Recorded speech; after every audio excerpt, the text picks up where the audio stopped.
Hello, maayong pag-abot diri sa tuong channel. Kani ang Yutang Tabunon PH. Nanapunta karon sa natay ka bagong video karon nga nanputay komentan nga video karon update sa mga panghitabo sa atong nasod, especially sa politika karon. Natay video diri news gikan sa ABS-CBN. Okay. So, of course, salamat sa ABS-CBN. I hope dili ni siya maka-copyright. I don't know. Mahimta lang hindi nai-copyright nga gikan sa video sa ABS-CBN. Daghang salamat sa wala ba tay written nga pagpananghid sa ABS-CBN nga ato gamitan ng video. Please ato lang komenta nato lang ipakita. Okay. So unsa man nga ah, video kabahin sa pag-visit ni Amy Marcos, so naka-state diri sa balita sa ABS-CBN. Watch via chopper. Amy Marcos arrives at BMMC to visit Zuleika Lopez. Okay. So, ato tanawon. And then, hatag to comments and then, mga thoughts na to regarding Amy Marcos. Okay. So, say, relevance ni Amy Marcos karon sa mga panghitabo. Mga opinions na to regarding anime.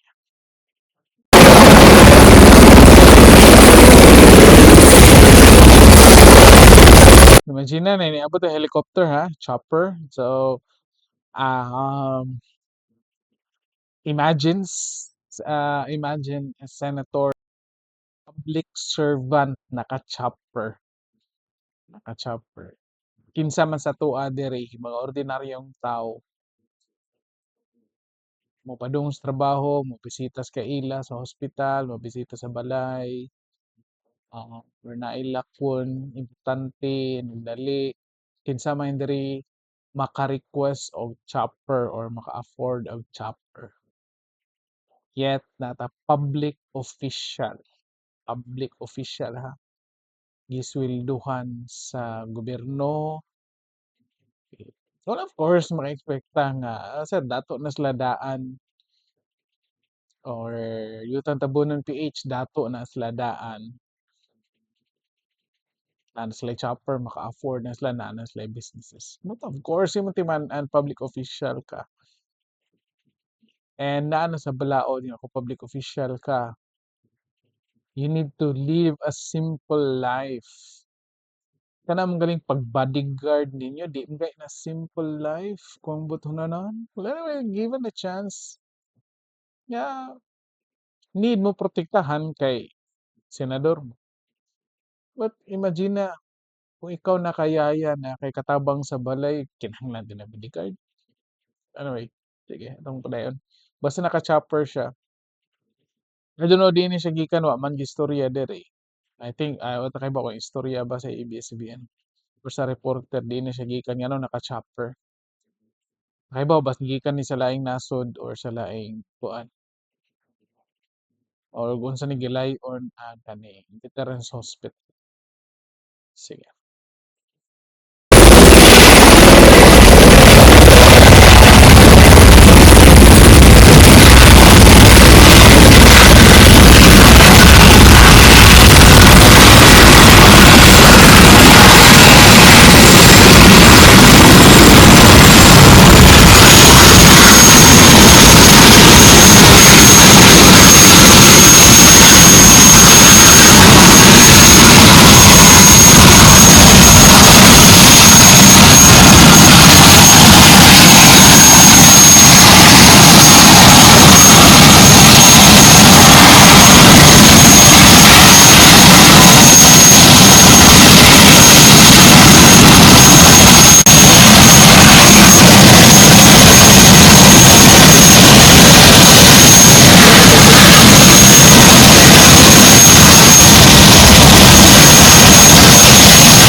Ay naog kinsa hindi man tiil pa ang makita.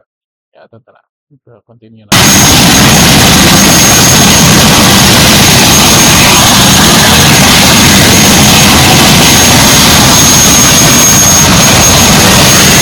di man maklaro.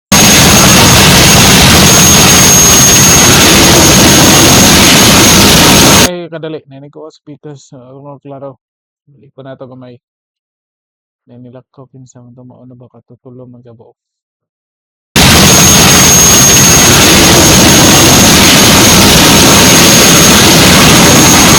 Kay sa Amy Marcos to, di kay maklaro ang katalikod man gud. But I think sa Amy Marcos to kay ang murag siya to. Kaning gaable dere ah nagkuha ra ning buwak.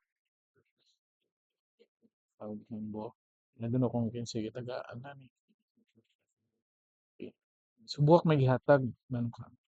Pero usually kung mobisita sa ospital sa itong mga kaila or kuan, usually kaon mo itong ihatag, di ba? Prutas, okay. Kani buwak, okay.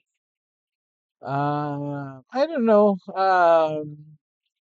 Usually na magoy mga hidden interpretations regarding ani mga subjective lang po ni.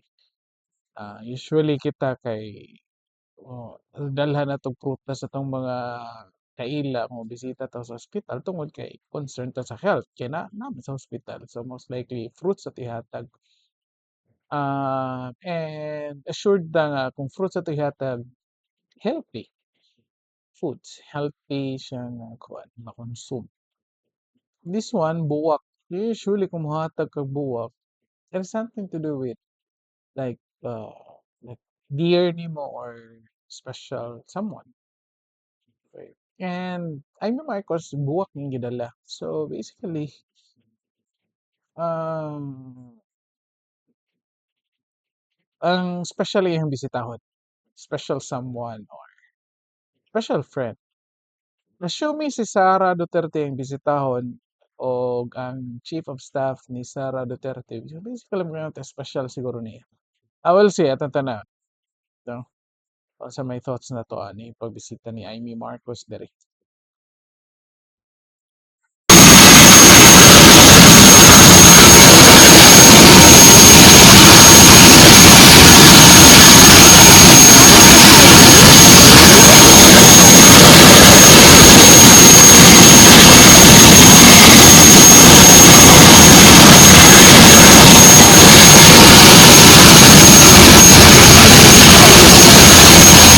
So naay van gaatang.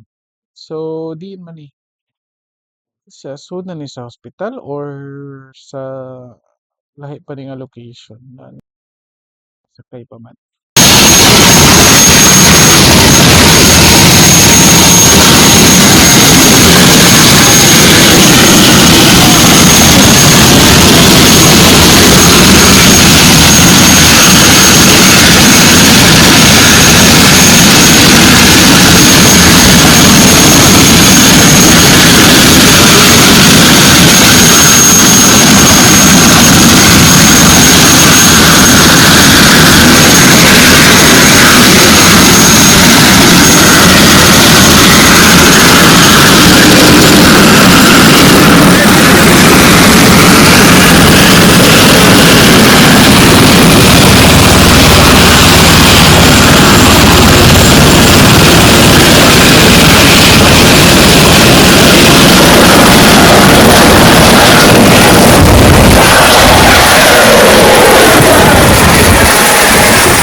So nabiya ng chopper nga bilin si ay mini sakay sa van.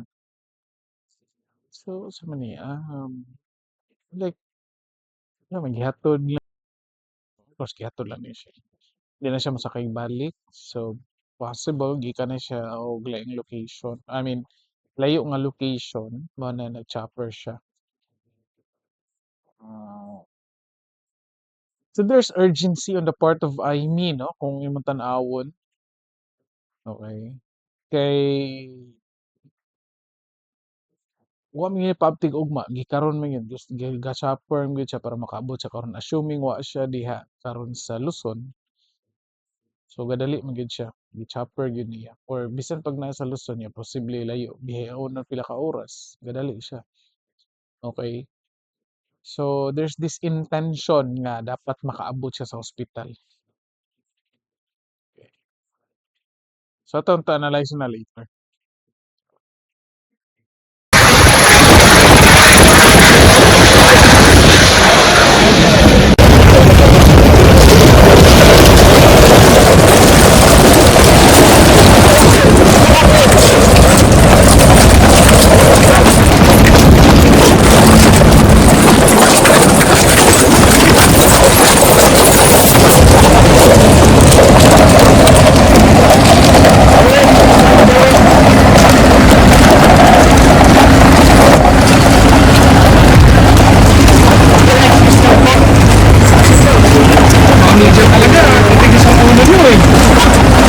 May na-capture nga video, media talaga, gas ng ulo. Ang trabaho na nila. Expected, gahay nila sila, oo. Away, ganang trabaho. Hindi naman sila makita.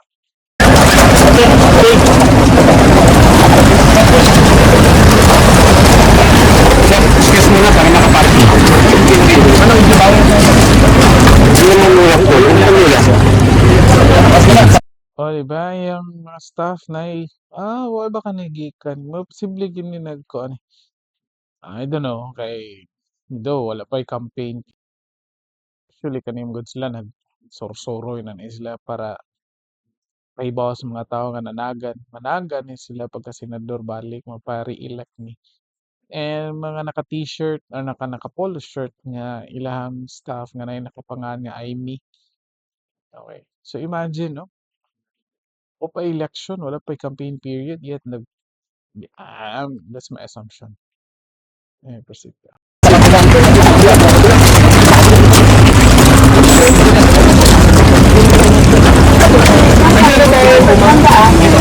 Hi, Sen. Good afternoon, Sen. Sen? Sen, ano po yung gagawin natin ngayon dito, Sen? Sa Veterans Hospital, Sen? Sen, bibisita ba tayo kay Atty. Lopez, Sen? Sen?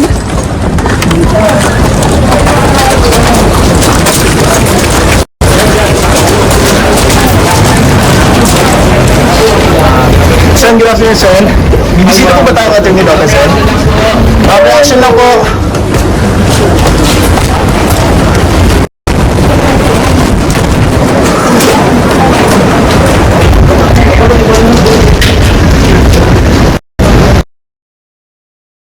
Okay. Sige. So nakita na to ang video from ABS-CBN. Gi-cover nila ang pag-abot ni Amy Marcos nag-visit sa Guan. So, wala na pa ni entertain o interview sa Amy Marcos. But ang report there sa ABS-CBN is that Amy Marcos arrives at BMMC visit Zuleika Lopez, Chief of Staff ni Sara Duterte. And knowing na si Sara Duterte dira, so kuani, two birds in one stone ni ang pag-visit. So ato tanaw na to analyze. So, well, si Lopez na-contempt siya since Thursday.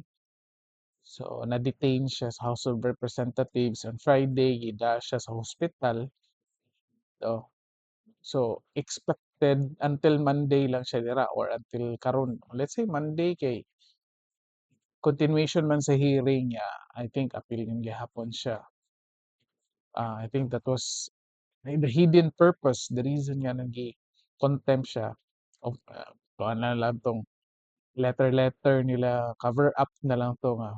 Kasi feeling siguro na nga di na bumabalik, so that's why gi-contempt para hearing on Monday na agyapon siya. So atong tanawon.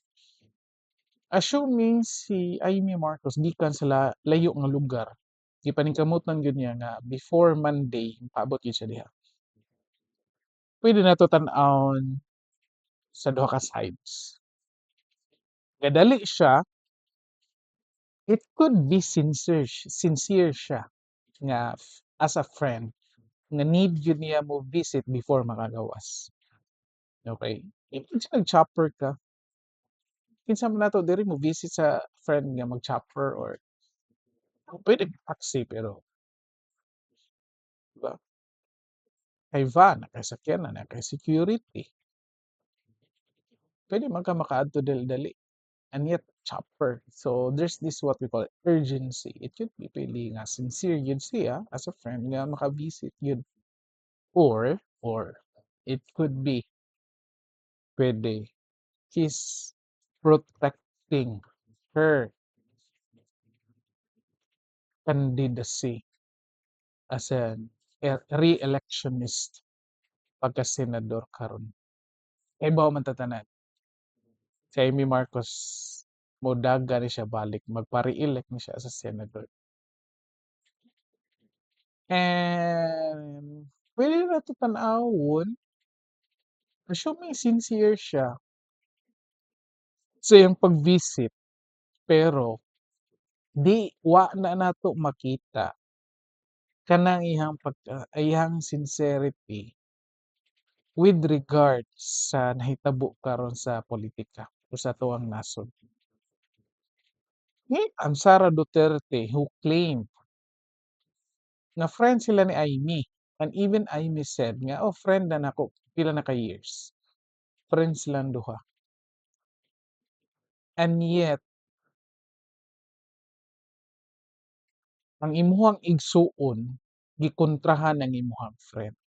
So, as an igsuon, unsa may imong buhaton? Usually, kita kadaghanan nato naamo tayong mga igsuon if nakontrahan na itong mga amiga or amigo, kontrahan sa to igsuon, usually we intervene. Usually. Okay? Oh, usually mangutan nata. Ngano man sa issue ngano man, ngano ingon ani man. Di ba pwede nga tarungon ni nato, di ba pwede nga to istoryahan.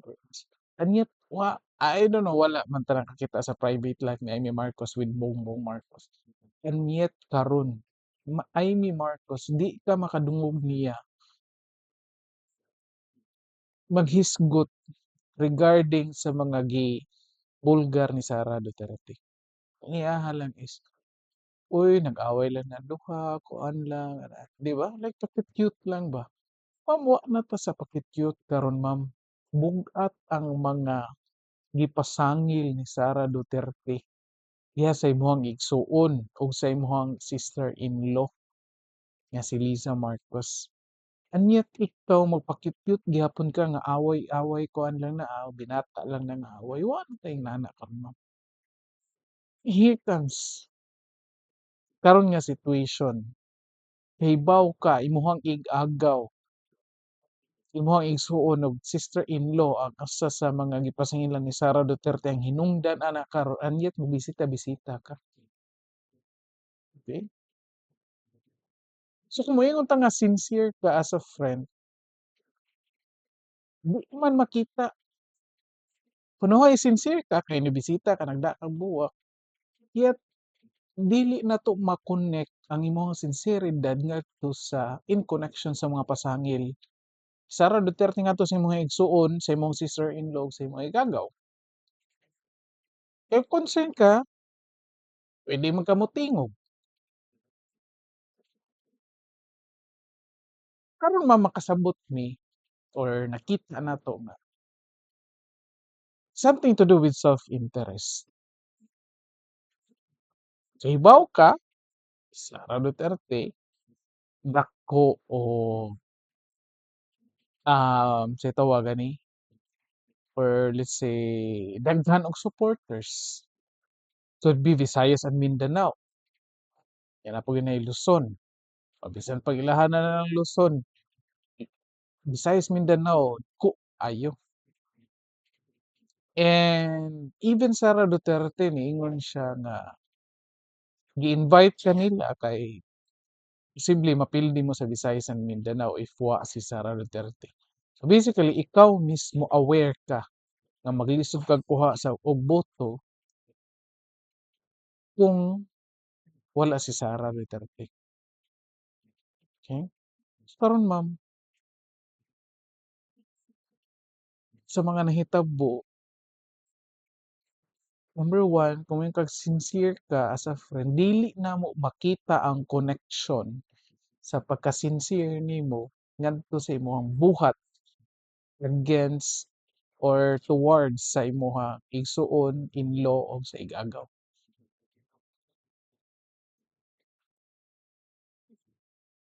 Or dakong possibility nag-protect ka sa imong karir sa politika. Di ka ganahan mo tira ni Sara Duterte, kay daghan siyang supporters. Most likely di po kaganahan mo tira ni Marcos, ay mo higsuon. Kay kung mutira magali ka, most likely ni confirm ka. Mao na ni ron. Naka sa tunga. So ay tuwing na wa kay kalibutan sa mga nahitabo karon.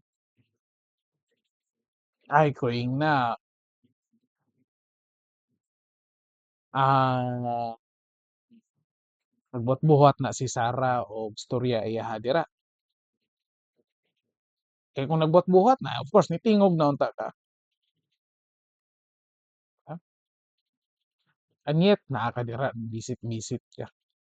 So lisod kayo, ma'am. Eh? Ako mismo, honestly, wa jud ko mobotar nimo last election or even sa mga previous elections pagka senador. Kay kibaw ko, kay nagpadagan ato tanan. Though bisan pag wa mosulti si Sara Duterte, nakita na gyud nako nga kani si Amy gyud nagpadagan ani. Ika mo'y architect itong tanan nga pagpadagan ni Bongbong Marcos, pagpadagan ni Sara Duterte, and yet karon ni gawas ikaw gyud. Kani sa mga gipangbuhat nimo karon, ma'am. Kani klaro halata ra jud kayo. Do may bisan pa mayon ka, ma'am, nga sincere ka like ako di na mao akong kung sincere ka, it's either i kuha nimo ang si tuwagan ni isili kontrahon nimo ang istorya ni Duterte kung dili tinuod nga imong igsuon nay mga kabuang dira ug ang imong igagaw og inlaw or sincere ka lungon nimo ang imong igsuon imong sister-in-law ug imong igagaw sa kanilang mga binuang nga mga gipangbuhat karon. Kung sincere ka, ma'am, kung sincere ka, di na ka kinahanglan mo visit dira. Ay ka-contribute dira gas sumok man lang ka. Kinahanglan mo visit dira. Kung tan-aw nimo nagbuhat-buhat si Sara, tingog dira. Ingna si Sara, inami nga kana ang gisulti ni Sara di na tinuod. Buhat na siya.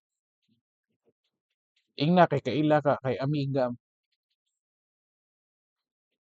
Di ba posible motuo mi nimo? Or kung ni-agree ka ni Sara, o di nahibaw-a mi nga tinuod ang gisulti ni Sara. Basta bisan asa anang duha, ma'am, willing mi maminaw nimo. Wa jud kay gibarugan, wa tunga jud ka, hadlok jud ka. Sigurado mi nag-protect ka sa imong career sa politika. Kay modagan ka karon. Hadlok ka birahan ka ni Sara para kay kung mabirahan ka ni Sara, most likely wagtangan kang voters from Visayas ug Mindanao. Okay. So diri lang sa kutob, daghang salamat sa kaning ABS-CBN nga video nga atong gihuman, atong gitanaw sa YouTube niya, atong gi-share karon. So ana, comment lang. Kung namoy mga comment suggestions or mga inyong opinion, please do comment sad para makahibaw ta. Yeah, so diri lang sa tanya, mangitan sa tag-update sa atong hatagan sa reactions. Daghang salamat. Kita ta sa sunod video.